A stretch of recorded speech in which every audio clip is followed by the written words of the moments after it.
I've been having a lot of conversations lately with leaders that center on some level of taking responsibility or accountability for someone else's success and outcomes.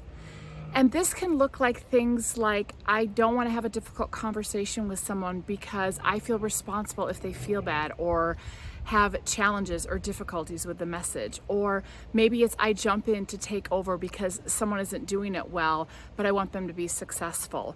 Or there can be all kinds of other ways that we take responsibility and accountability. Like we try to save people and give them way too many chances when maybe the opportunity is for them to move along. And this can also show up, by the way, in parenting. This can show up if you coach any kind of group in any kind of activity or even one-on-one coaching with individuals. Why this is so important is that so often we forget to remember who is actually responsible for the outcome, who is actually responsible for doing the work.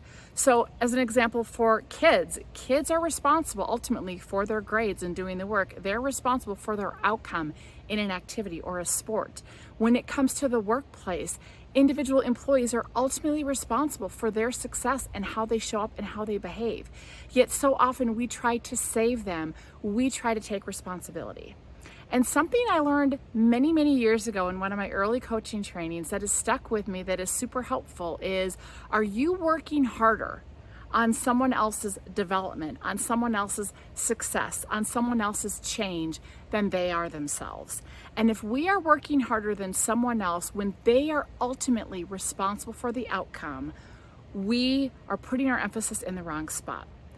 We want to shift that narrative from I am responsible for them, that if they fail, I fail, to my role is to call others to greatness, to be clear with expectations, to be supportive, to set them up, to help them get out of their own way. But at some point, we have to let go of our attachment to the outcomes and let everybody start to show up as a leader.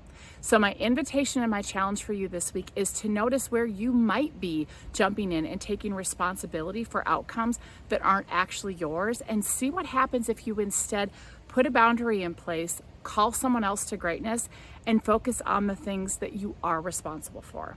I would love to hear what opens up for you as you do this. And remember, when we stop taking responsibility for things that are not ours to own and we let others be responsible and call them to greatness, everybody gets to let their sparkle shine a little brighter.